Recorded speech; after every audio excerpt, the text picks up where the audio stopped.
پوری دنیا میں دین جمہور، sovereignty of the people, not of God, sovereignty of the people. ہمارے نمائندے ہیں، ہم ووٹ دیں گے انہیں، وہ جائیں گے اسمبلی میں، جو چاہیں گے قانون بنائیں گے. وہ مرد کی مرد کے ساتھ شادی کو اگر رجسٹر کرنا چاہیں، اجازت دینا چاہیں، لائسنس ایشو کر دیں گے. ایک مرد شوہر ہوگا، ایک دوسرا مرد بیوی ہوگا. Legally they will be wife and husband.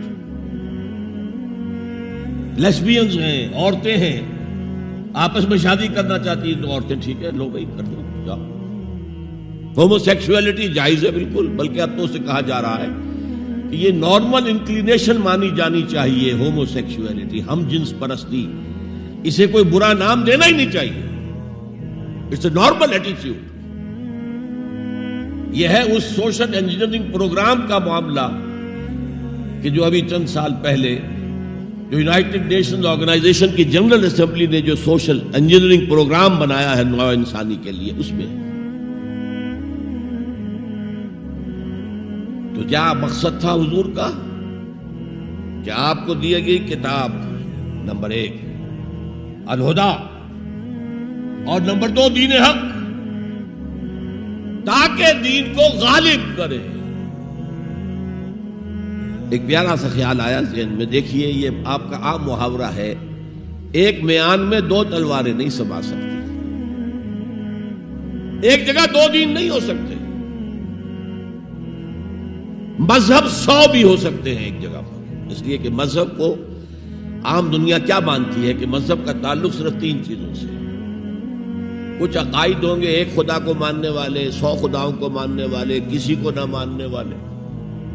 کچھ عبادات کی رسومات ہوں گی، نماز ہے، روزہ ہے، یا پوجا پاٹ ہے، یا گرو گرنتھ سنگھ کا وہ اکھنڈ پاٹ، یعنی پورا اس کی تلاوت مکمل، کوئی وقفہ ڈالے بغیر، جو چاہو کرو. سوشل کسٹمز ہوتے ہیں، بچہ پیدا ہوگا تو کیا کریں گے؟ عقیقہ کریں گے، بپتسمہ دیں گے. عیسائی بپتسمہ دیتے ہیں، بیپٹائز کرتے ہیں، ہم عقیقہ کرتے ہیں. پیدا ہوتے ہی دائیں کان میں اذان، بائیں میں اقامت کہتے ہیں. کوئی مر جائے گا تو کیا کریں گے؟ ڈیڈ باڈی کا جلائیں گے یا دفنائیں گے، یا پارسیوں کی طرح کہیں اونچی جگہ پر رکھ دیں گے کہ کیلیں اور کوے آئیں اور کھا جائیں. کم سے کم ان کی غذا کا تو کام چلے نا. زمین میں دبا دیں گے تو مٹی ہوگا، مٹی میں مل جائے گا، کسی کے کام ہی نہیں آئے. 12 ان 3 چیزوں کے مجموعے کا نام ہے مذہب. جبکہ دین کے اندر 3 چیزیں مزید شامل ہو جاتی ہیں: سماجی نظام، معاشی نظام، سیاسی نظام. یہ 3 جمع 3 بن کر دین بنتا ہے. تو دین تو 2 نہیں ہو سکتے. جمہوریت اور آمریت تو ساتھ ساتھ نہیں ہو سکتے. کیپٹلزم اور کمیونزم تو ساتھ ساتھ نہیں ہو سکتے. ڈیموکریسی اور ملوکیت تو ساتھ ساتھ نہیں ہو سکتے. اس اعتبار سے ایک مغلوب ہوگا، ایک غالب ہوگا. مغلوب مذہب بن جائے گا اور غالب دین ہوگا. آج دین جمہور غالب ہے. اور جو اقبال کا شعر ہے بڑا پیارا: بندگی میں گھٹ کے رہ جاتی ہے ایک جوئے کباب، اور آزادی میں بہرے بے قراں ہے زندگی. اگر دین آزاد ہے، غالب ہے، چھایا ہوا ہے تو وہ ہے اصل دین، ورنہ وہ سکڑ کر مذہب بن جائے گا. ہم 60 سال پہلے دین انگریز پر تھے. حاکم کون تھا؟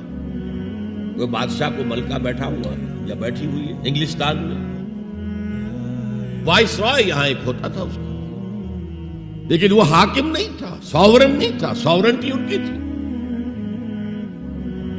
اصل حکومت ان کی تھی. ہز میجسٹیز گورنمنٹ یا ہر میجسٹیز گورنمنٹ، ان کی تھی حکومت. تو اس اعتبار سے دین کو غالب کرنا یہ بہت جان جوکھوں کا کام تھا. یہ نوٹ کر لیجیے آپ. دیکھیے تمام نبی اور رسول مبلغ بن کر آئے، داعی بن کر آئے، بشیر بن کر آئے، نذیر بن کر آئے، بشارت دینے والے کہ اللہ کے راستے پر آؤ گے فراح و ریحان و جنت نعیم. اور اگر انذار کرنے والے نذیر بن کر آئے. اگر غلط راستے پر جاؤ گے تو جہنم ہے.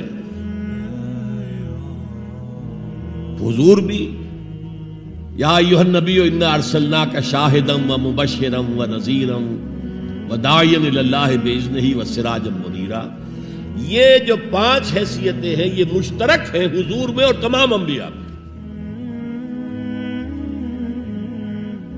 اگرچہ ہر حیثیت میں حضور کی اپنی شان ہے جس میں کوئی دوسرا نبی ان کے قریب نہیں آ سکے گا، لیکن نوٹ کیجئے یہ آیت جو میں اس وقت آپ کے سامنے رکھ رہا ہوں، جس کے لیے نصرت مطلوب تھی، آؤ میرا ہاتھ بٹاؤ، میں کہہ رہا تھا کہ یہ کام انذار، تبشیر، واعظ، نصیحت، تعلیم، تبلیغ، تربیت، تزکیہ، یہ سب رسولوں نے کیا اور حضور نے بھی کیا. لیکن یہ معاملہ صرف محمد کے لیے ہے صلی اللہ علیہ وسلم، اور 3 دفعہ آیا. کسی اور نبی اور رسول کے لیے 1 دفعہ بھی نہیں آیا کہ ان کا فرض منصبی ہے دین کو غالب کرنا. صرف تبلیغ نہیں، غالب کرو. یہ تھا وہ مشن جس میں آپ کو نصرت درکار تھی. فالذین آمنوا بہ وعزروہ ونصروہ، مدد کریں گے. وہ مدد کس کام میں تھی؟ دین کو غالب کرنے کی. اس لیے آتا ہے نا سورہ صف کے آخر میں، یا ایھا الذین آمنوا کونوا انصار اللہ، اے ایمان والو اللہ کے مددگار بنو. کما قال عیسی ابن مریم للحواریین من انصاری اللہ. جیسے کہ دیکھو 600 برس قبل حضرت مسیح اور حضور کے درمیان 600 برس کا فصل ہے. جیسے کہ 600 برس قبل ہمارے بندے عیسیٰ نے کہا تھا حواریین سے، کون ہے میرے مددگار اللہ کے راستے میں؟ اور حواریین نے کہا تھا نحن انصار اللہ. قال الحواریون نحن انصار اللہ. تو یہ اللہ کی مدد اور اللہ کے رسول کی مدد. من انصاری الی اللہ، کون ہے میرا مددگار اللہ کے راستے میں؟ یہ ہے تیسری بات. یعنی کون ہے وہ لوگ جو اصل میں متبع محمد ہیں صلی اللہ علیہ وسلم. الذین یتبعون الرسول النبی الامی، ان کی شان کیا ہوگی؟ فالذین آمنوا بہ وعزروہ ونصروہ. اور چوتھی بات واتبعوا النور الذی انزل معہ، اور جو پیروی کریں گے، وہی اتباع کا لفظ چلا آ رہا ہے. اتباع اتباع اتباع، وہ اتباع کریں گے اس نور کا جو ان کے ساتھ نازل کیا جائے گا، یعنی یہ قرآن حکیم. فَأُولَٰئِكَ هُمُ الْمُفْلِحُونَ، تو وہ ہوں گے مددگار، وہ ہوں گے کامیاب ہونے والے، مفلحون میں سے ہوں گے. اللہم ربنا اجعلنا منہم، اللہ تعالی ہمیں ان میں شامل کرے. اب تھوڑا سا خاکہ میں آپ کے سامنے رکھنا چاہتا ہوں. حضور نے یہ کام کیسے کیا جو کسی اور نبی سے نہیں ہو سکا؟ صرف ایک نبی سے، ایک رسول سے ہوا. نظام قائم کرنا، حکومت اللہ کی قائم کر دینا. جیسے کہ شاید آپ کو معلوم ہو کہ انجیل میں جو دعا ہے لارڈس پریئر کہلاتی ہے. جیسے ہمارے ہاں سورہ فاتحہ ہے، ایسا ہی مقام ہے لارڈس پریئر کا عیسائیوں کے. اس میں کیا الفاظ ہیں؟ Thy kingdom come, Thy will be done on earth as it is in heavens. اے اللہ، اے رب، تیری حکومت آئے، حکومت الہیہ قائم ہو جائے، تیری حکومت آئے.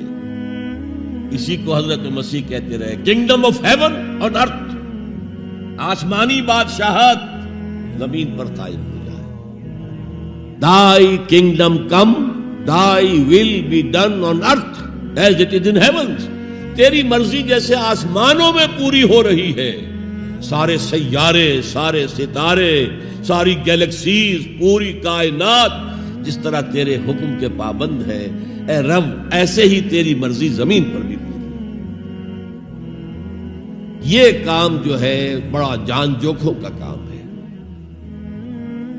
تبلیغ میں، تعلیم میں محنت ہوتی ہے، مشقت ہوتی ہے، وقت لگتا ہے، اس میں کوئی شک نہیں. لیکن محض تبلیغ، محض تعلیم، محض تربیت، محض تزکیہ، یہ محمد رسول اللہ کا طریقہ نہیں۔ برا نہ مانیے، میری بات پر غور کیجیے۔